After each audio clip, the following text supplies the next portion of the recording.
Así como hablamos de Santiago, ¿qué podrías decir de Valparaíso? Hiciste como un diagnóstico, una historia. ¿En qué está? ¿En una decadencia terminal? ¿Cuáles son sus caminos posibles? Parece, muchos dicen que ha faltado ahí visión, como en otras ciudades. ¿De dónde viene y a dónde va, digamos? Bueno, Valparaíso, tú sabes que fue la capital económica y cultural de Chile, por lejos. Bueno, ahí llegó Rubén Darío en 1888, el poeta que fundaría después el modernismo, y se asombró con la ciudad.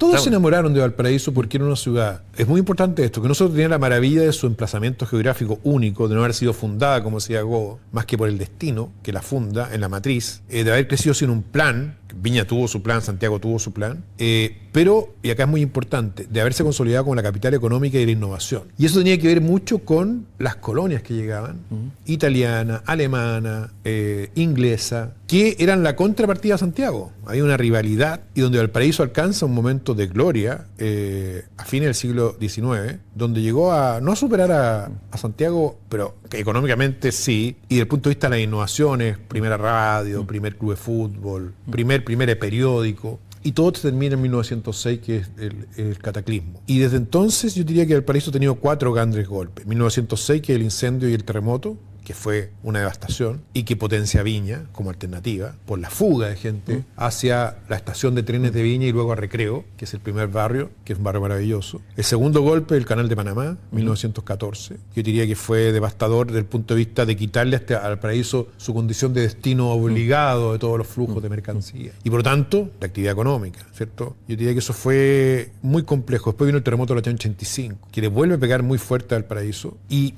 desde entonces lo que hemos visto nosotros, por distintas razones, es un declive, ¿ya?, de su gravitación económica. Primero, que se muere posteriormente debido a que gracias al terremoto Santiago emerge sin contrapesos y derrota a Valparaíso en esta, comillas, batalla cultural y económica. Y estos inmigrantes que se quedaron se empiezan a ir de la ciudad. Primero a Viña y luego a Santiago. Y ahí Valparaíso entra en este declive y yo te diría que en los últimos años se ha ido acelerando considerablemente, y el estallido, creo, la violencia del estallido le pegó una última estocada que le ha costado muy caro a la ciudad. ¿Y cuál es la pregunta que debería hacerse Valparaíso? ¿Para salir o para frenar esta decadencia o ya imposible e irreversible? Yo creo que el país está en una situación que por eso nosotros en Viña nos dan arma. Hay varias fases de declive en la ciudad, me tocó hacer clase en la Católica de eso por muchos años. Está la fase de Detroit, la fase de Manchester, Baltimore, hay ciudades muchas ciudades que han pasado por esto. Algunas ciudades que nunca más pueden recuperarse. Otras que siempre están en problemas, como Marsella, pero que gracias a que el gobierno francés entiende que Marsella es importante como puerto, invierte permanentemente en ella. No, Valparaíso está hoy día en una situación de declive acelerado. Yo diría que de las 5 fases está la 4, la quinta fase ya es una ciudad fuera de control. Es muy difícil levantarla.